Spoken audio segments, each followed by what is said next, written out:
The for sale sign was crooked. That's the first thing I noticed as I pulled into the driveway after a 4-hour drive from college. The lawn was overgrown, the porch light was missing a bulb.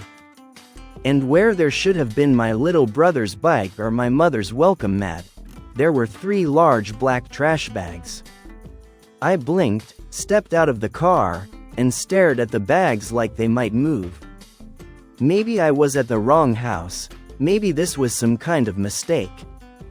But no, the tree was there, the one Dad and I planted when I was 8. I'd drawn a heart into the bark with my initials before it grew out of reach. This was home, or at least it had been. I walked to the porch slowly, like the wood might give out beneath me. The bags were stuffed full and duct taped shut, but one had split along the side. My clothes, a textbook, my old retainer case. I crouched down and pulled out a cracked picture frame, our family photo from the beach trip 3 summers ago. Everyone was smiling, everyone was lying. I grabbed my phone and dialed my uncle first. Uncle Thomas always knew what was going on. He answered on the second ring. "Hey, Marissa. What's going on?" I asked. "The house is empty. Why is there a for sale sign?" "There are bags on the porch with my stuff inside." There was a long pause. "They moved last week," he said, his voice small. "Didn't they tell you?"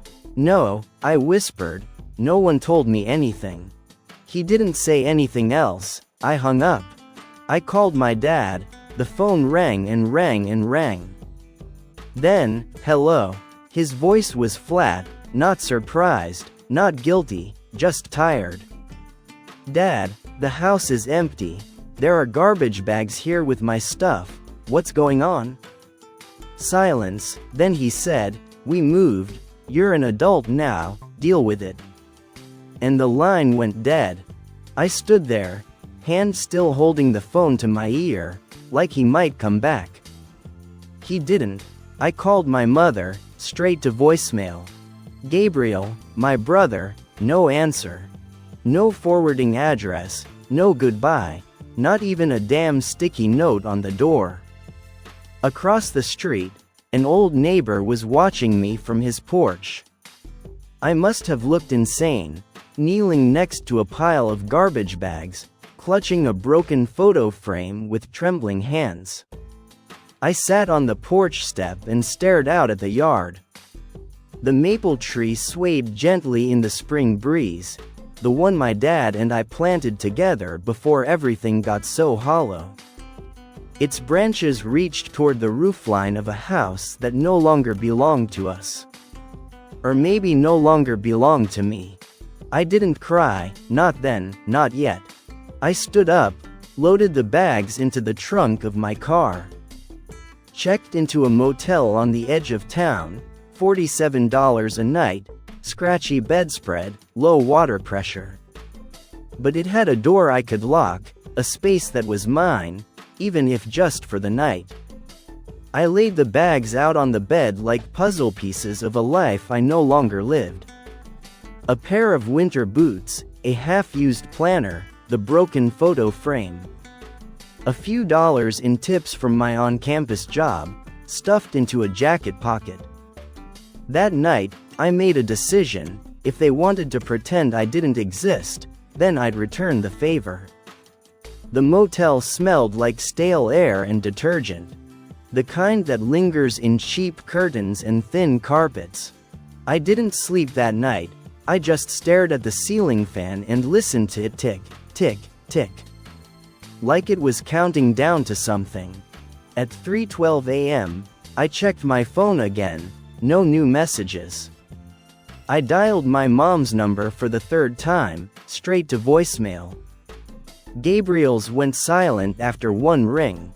No text, no apology, not even a lie, they were gone.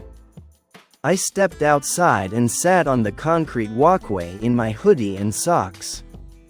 Staring at the flickering vacancy sign. The highway in the distance was quiet. I wrapped my arms around my knees and tried to breathe like everything was fine.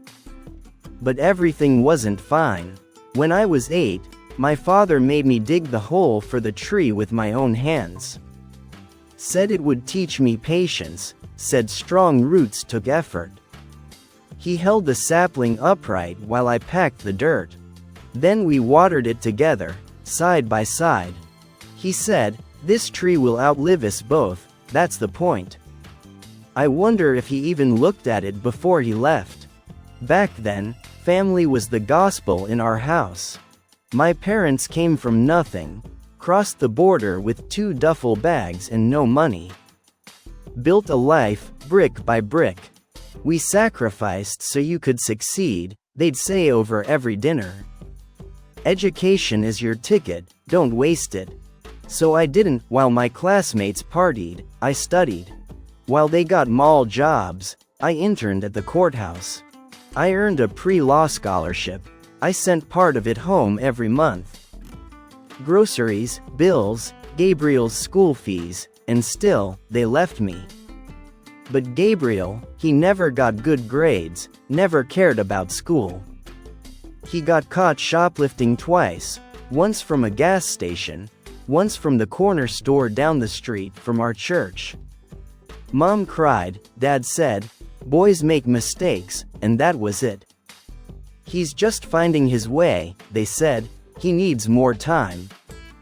They said, no one ever said I needed time, or grace, or protection. I was the safe bet, the quiet one, the easy one to let go. The next morning, I walked to the diner next door. Ordered dry toast and black coffee. I couldn't taste either. The waitress called me, "Hun," and that almost broke me. I couldn't go back to campus. Dorms were closed for break. I had nowhere to stay, nowhere that was mine. So I scrolled through my contacts until I saw her name, Professor Wilkins, my constitutional law instructor. The one who stayed after office hours and told me I had a good mind, a strong spine. She once said, "You don't speak often, but when you do, people listen." I didn't know what I was hoping for when I called her, but she picked up. "Marissa, they just left," I said, my voice cracked. My whole family, they moved, didn't say a word, everything I owned was in trash bags. Silence. Then, "Come stay with me until the dorms open. No rush, we'll figure it out together." I stared at my phone for a second after the call ended. I felt seen, not rescued, but seen, and that was enough for now. Professor Wilkins lived alone in a 2-story Victorian just off campus.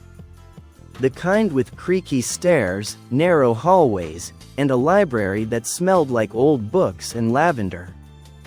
When I stepped inside, I felt like I had entered another world. One where no one was watching me, no one was waiting for me to fail. Her guest room was small, just a twin bed, a writing desk, and a lamp shaped like a swan. But it was warm and safe, and it had a door I could close without fearing what was on the other side. She didn't ask questions that first night, just handed me a towel, a set of clean sheets, and said, "There's soup in the fridge and tea if you can't sleep." Then she let me be. That silence, that gentleness, was something I hadn't realized I was starving for. The next morning, I woke to sunlight streaming through lace curtains. Her cats, Fitzgerald and Poe, were curled at my feet, like I belonged there. I didn't, not yet, but I wanted to. So I got up, showered, and opened my laptop. If I couldn't go home, I'd build something better. Spring break came and went, while everyone else posted selfies from the beach or their parents' lake house. I sat at that little swan lamp desk, drafting legal research summaries for a new housing discrimination case. Professor Wilkins had slipped into my folder. She hadn't assigned it, she'd offered it. That distinction meant everything. Later that week, She asked me to join her at Riverton Law Partners, a local firm with a summer legal internship program. She said they needed someone for intake and outreach, someone organized, someone who listened. I didn't hesitate. My first week at Riverton, I watched 3 families come in with eviction notices. Scared, confused, humiliated, some didn't even speak English, some had been served illegally. All were being pushed out by greedy developers offering them 2 weeks in a motel and a handshake. It was all legal, but it wasn't right. That's when something cracked open in me. I wasn't just angry about my own story anymore, I was angry for them. For everyone who got thrown out like they didn't matter. Like their lives could be bagged up and left on a porch. Channel it. Professor Wilkins told me over chamomile tea. The best advocates don't just read case law, they live it. That night, I pulled out a notebook and began drafting something I didn't yet have a name for. A resource, a lifeline, an idea. By midnight, the title had scribbled itself into the margin. Safe Space Initiative. I underlined it twice, then circled it hard. The call came on a Tuesday afternoon, just after I'd finished organizing intake files for 3 students facing off-campus evictions. I almost didn't answer. The number was local but unfamiliar. "Hello, Marissa, it's Mrs. Hernandez, from across the street." My heart stuttered. I hadn't spoken to her since the day I found the bags on the porch. "I hope it's okay," I called. She continued. "Your brother gave me your number. He said you might not pick up if you saw your parents' names." My jaw clenched. If this is about reconnecting. "No," she interrupted, "not directly, it's about the house." She told me someone had broken into the old place, a back window smashed. The police thought it might have been a homeless person or a scavenger. Nothing was taken, but something had been left behind, an envelope with my name on it. I stood completely still. "It looked official," she said, "from a law firm." "It's here with me. I haven't opened it, can you?" I asked, barely breathing. "Just tell me what it says." I heard the sound of paper tearing, then silence. "It's about your grandmother's estate," she finally said. "Your mother's mother, from Mexico. She died when I was 13, I whispered. I barely remember her. "The letter says you've inherited property in Oaxaca," she continued, slowly.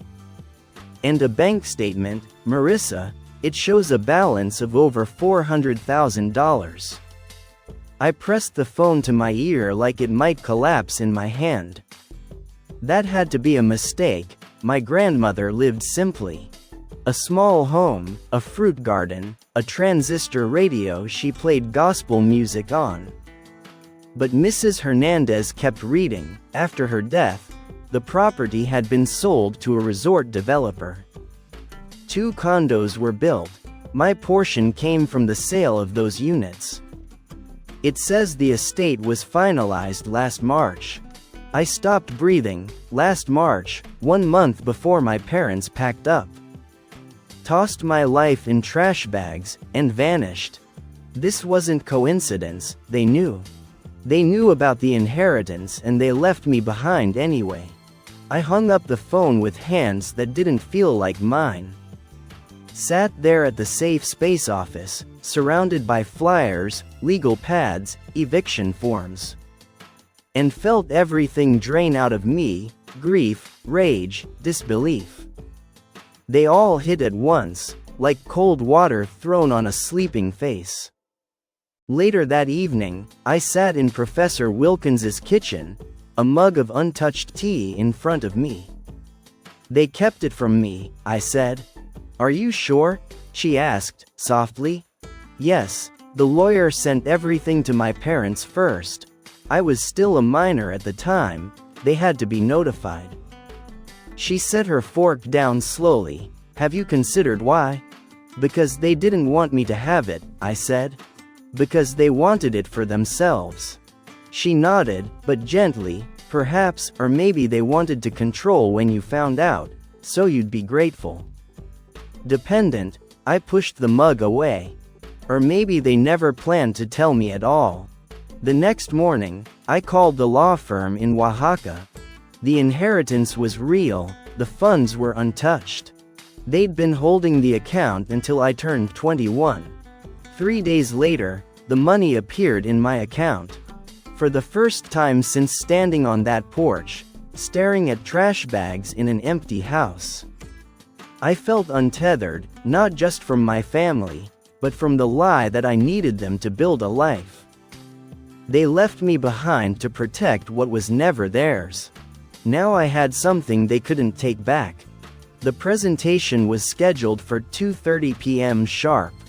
I arrived at the Watkins Foundation building an hour early. Blazer pressed, hair pulled back, slides rehearsed to the breath.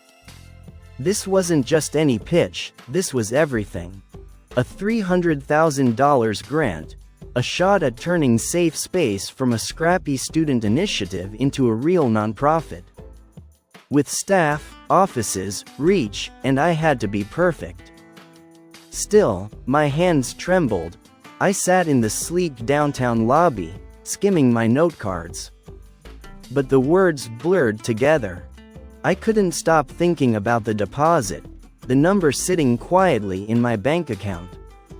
Money my parents had hidden from me, now mine to hold, to wield, to protect.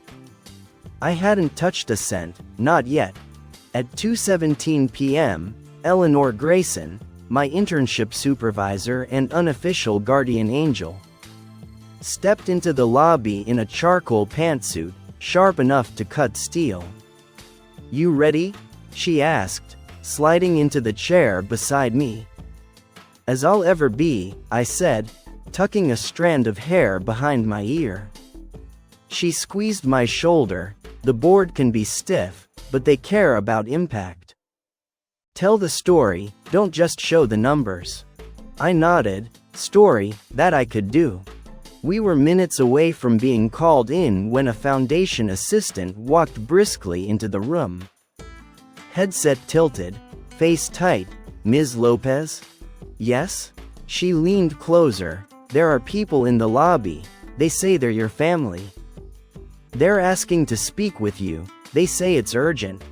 I froze. My heartbeat wasn't a beat anymore, it was a bass drum. Eleanor stood slowly. "We can ask them to wait," she said firmly. "Or leave entirely. This is your call."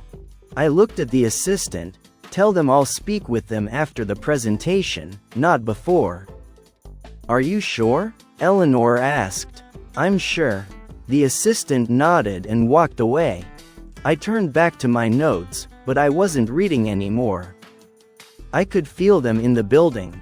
The same people who tossed me out like garbage. Who cashed in silence for control. Who thought they could just show up now, as if nothing had happened. But they wouldn't get this moment, not today. The boardroom was cool and wide, with a long polished table and a wall-sized screen behind us. 8 people in business attire looked up as we entered. I recognized some of their names from the foundation's website. Donors, CEOs, a retired judge, and at the center, William Watkins himself. He smiled. "Ms. Lopez, Ms. Grayson, we were impressed by your proposal. Now show us why Safe Space deserves our support." I connected my laptop. My hands were still shaking, but my voice steady. I walked them through the project's birth, growth, and impact. The numbers, the cases, the students we helped. Eleanor chimed in to explain the legal gaps we were filling. Housing codes, tenant protections, financial barriers. They asked sharp questions. I answered every single one. But the whole time, just outside that door, my past was waiting. Waiting to speak, waiting to be seen, waiting to make itself heard one more time. When the boardroom doors closed behind us, Eleanor turned to me and whispered, "You were extraordinary." But I barely heard her, because just down the hallway, past the glass lobby and the clean marble floor, they were waiting, my mother, my father, Gabriel. The same people who left me behind without a word. Who put my life in garbage bags and sold the house we planted our roots in. Who ignored 247 calls until it suited them to remember I existed. They stood when they saw me, all three of them. My mother's face crumbled, a fragile blend of hope, panic, and something that might have been guilt. My father stayed seated, arms crossed. Gabriel lingered behind them, older now, a little taller, eyes darting everywhere but at me. "Marissa," my mother said, stepping forward, "we need to talk." Eleanor touched my arm, "Call me later." I nodded, then turned to them. "How did you even find me?" My mother swallowed. There was an article about the Safe Space program. It mentioned today's presentation. "So you thought you'd just show up?" I said, after a year of silence. My father finally stood. "This has gone on long enough, you're being childish." I let out a short laugh, the kind that comes out when fury meets disbelief. "Childish?" I repeated. "I came home to find my belongings in trash bags. You abandoned me, and I'm the one acting childish?" "We made a mistake," my mother whispered. "We want to make it right." I folded my arms. "Now you want to make it right, after I rebuilt my life without you? Why now?"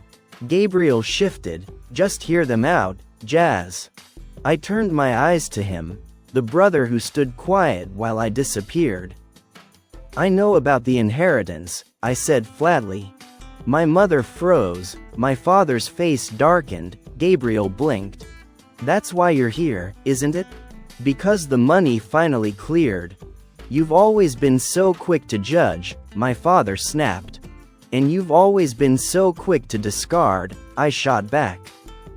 "You knew about Grandma's estate last March, and still you left me on that porch like I didn't matter." My mother's eyes filled with tears. "You know I know everything," I said. "The letter, the property, the $400,000, and the fact that you were notified long before you moved."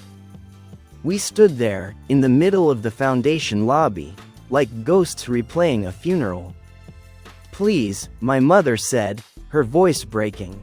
"We were ashamed. Your father lost his job. I couldn't make enough. We panicked. We didn't want you to see us like that. So you sold the house, took my name off the mailbox, didn't even leave a note." She nodded, slowly. "We thought if we moved, we could fix things before you found out. Your father thought it would protect you, that you'd be better off." I looked at the man who raised me, who once told me roots mattered, and now they said nothing. "Now that I've built something without you, you want back in. Not because you love me, but because you saw me in a headline." No one denied it. I exhaled slowly. The rage wasn't sharp anymore. It was cool, clean, like the calm after a long, bitter storm. "I've built a new life," I said, "with people who see me, who value me." My father stepped forward. "We're still your family." I met his eyes. "Family doesn't put your life in trash bags." I pulled a $20 from my wallet and placed it on the coffee table for their drinks. "I don't need closure, I need distance." And with that, I turned and walked away. The call came the next morning. The Watkins Foundation had awarded us the full grant. $300,000 over 3 years, with an additional $50,000 for operational expansion. Safe Space was no longer a student project, it was real, and it had a future. That afternoon, a local news station came by the office. They filmed the intake room, our case boards, and 2 students who volunteered to speak on camera. I stood between them, proud, steady. Not as someone who'd been rescued, but as someone who had rebuilt. A week later, the segment aired on national television. 5 minutes of airtime that reached millions. I later heard through someone who still spoke to Gabriel that my parents saw it. They didn't call again, and I didn't wait for them to. Instead, I stayed late at the office that night. The phones were quiet, the building empty. I sat in my little corner, surrounded by printouts, eviction papers, volunteer schedules, and reached into the bottom drawer of my desk. I pulled out the old picture frame, the one I'd found in the garbage bag. The glass had been replaced, the wood mended, but the crack was still visible, running right through the middle of our family beach photo. I'd filled it with gold lacquer. A friend of mine called it kintsugi, the Japanese art of repairing what's broken with something stronger. I placed it back on the desk, right next to our mission statement. Then I turned off the light. I didn't need to be angry anymore. I didn't need closure or forgiveness or to make them understand. I had roots now, ones I planted myself. And this time, they weren't going anywhere.